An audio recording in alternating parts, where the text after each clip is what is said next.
today I'm going to do a quick breakdown of the very first in-person event I hosted called the Cashflow Breakfast Club.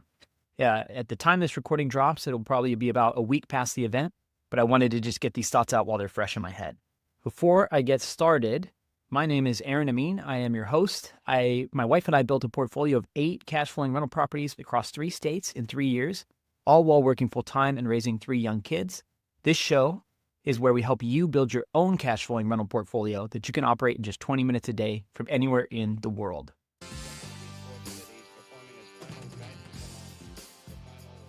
So, Cashflow Breakfast Club. This idea originally came to me when I heard about it from some other folks in a different real estate community that I'm in that host events in other markets. This brand is a national brand. There's currently about 50 of these across the country. And the host, the owner and founder, Omni Casey, he wrote a book called The Cashflow Breakfast Club. If you're watching the video, you can see it up on my shelf here.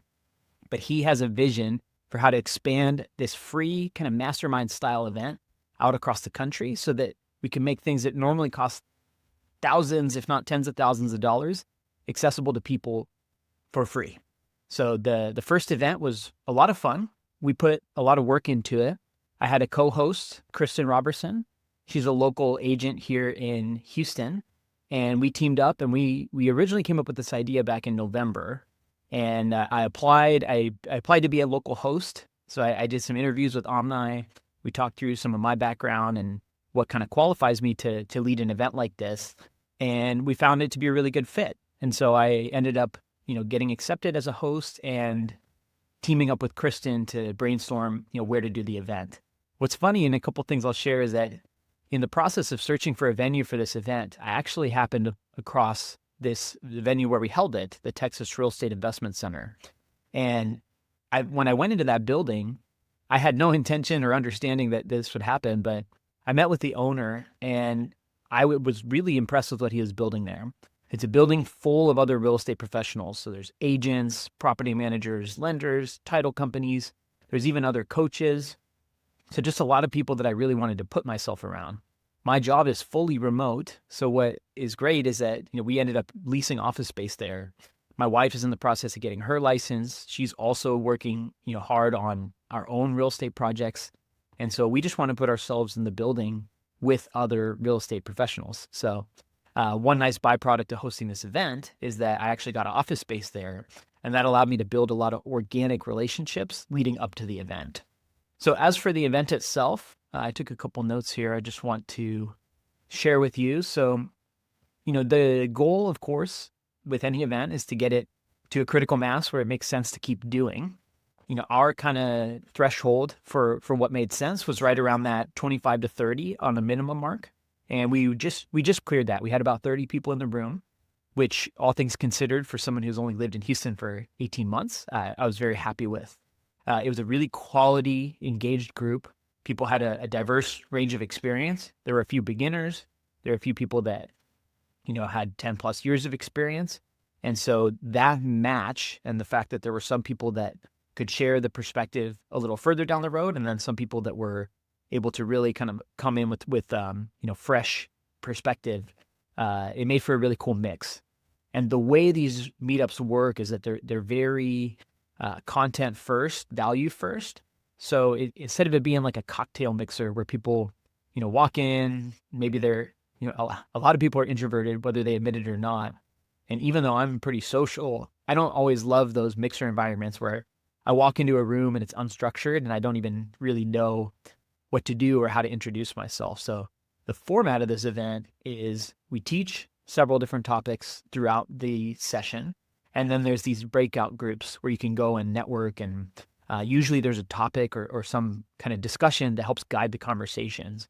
And there's also kind of time boxes. So when you're meeting with people, it kind of pushes you out of your comfort zone to get to these short introductions and maybe like kind of pitching what you're doing. And it allows you to practice and refine, kind of saying what you're working on and what your goals are. And then it gives a little bit of time to exchange feedback with whoever you're talking to. But one of the interesting traps that I hear about in a lot of these other events is that sometimes you get kind of trapped talking to someone, and it's not that, maybe they're a nice person, But you can get in these conversations that get sucked into 10, 15 minutes. And when you're only at a 2 or 3 hour event, that 10 or 15 minutes, there's probably 20, 30 other people in the room that maybe would be a better fit for kind of what you're trying to learn. So there are these kind of time boxes that we put on those breakouts so that people got to get around the room and meet with different people. The experience itself, so a couple things that I learned was, 3 hours is a pretty long event. And while there's plenty of content to fill it out, the pacing was an interesting lesson for me. So we ended up starting a little bit late because there was, people were a little slow to show up, which is, when I go to events, I'm usually like that too. So it ended up compressing the timeline a bit. I had to make some adjustments on the fly, cut out a couple mini topics. But lesson learned for next time. I think I'm going to try and work in a couple more breaks and just, improve the pacing of the event so it's a better experience. Overall, the sentiment was really good coming out of this. I spoke to a lot of people right after the event, and I've spoken to people in the days since. And I asked for honest feedback, right? I never want people to just tell me what I want to hear. I would like to know truthfully and honestly how people felt about the event. And overall, the feedback was very positive. People learned, even the people that had a lot of experience learned about a few different things that they hadn't heard before. Some of the topics that we covered. So we did a little deep dive on house hacking where my co-host Kristen brought in a live deal. So something that's on the market right now. And we looked through that house and we penciled out what it would look like if you were to buy it as a house hack. So house hack being something that you live in and then you rent out other rooms. And so we modeled out what it would look like to live there, and then also what it would look like after you potentially move out and turn your unit into a rental. So that was a cool exercise, and we got some good feedback from people there. Most people had heard of house hacking, but when you actually really sit down and kind of break down the advantages, it can be pretty powerful. We did a session on analyzing rehab deals, so estimating rehab costs. So admittedly for me, we've only ever done one flip. And we did it out of state with our partner managing all the details. So we were following her lead in many senses. And so estimating rehab costs was a relatively new skill set for me. So I even learned a ton from that session. Kristen, who does a lot of flips, brought in her contractors, her team, and they broke down similarly, what do they look for in pictures of listings for potential flips, and how do they actually estimate those costs. So I thought that was a really powerful session too. And then we did there was a title company that came. They were actually one of our sponsors. And they presented on just kind of what are the main uses of a title company, what is title insurance, and what are some of the different ways that a title company is actually an integral part of your team. Most people don't think too much about what title companies do, but it is actually important. And so that was a really insightful session.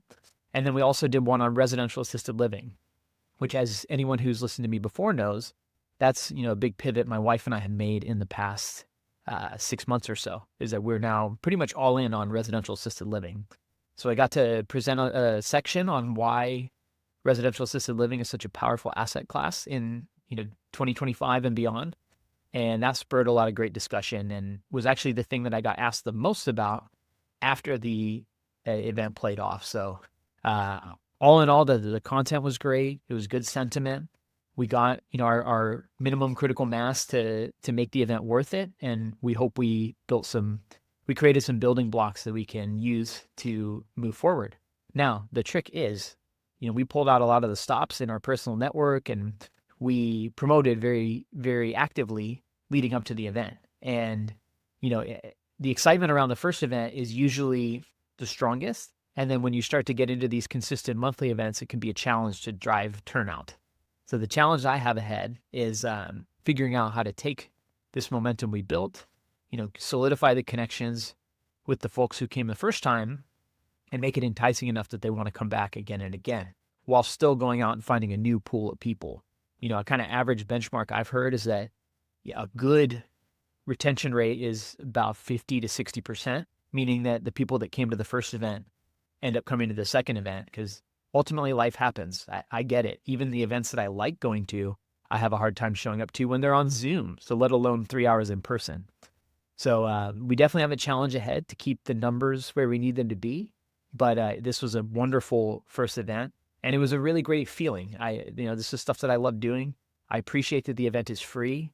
I appreciate that it always will be free. I'll work with the sponsors and I'll work with the national team on the back end to make sure that we, can still make it make sense. But I am fully bought in on the idea of providing this mastermind style networking and workshopping and education at a free cost for those who want to participate. So whether you live in the Houston area or not, I wanted to share these insights because I believe connecting in person is one of the more powerful things you can do.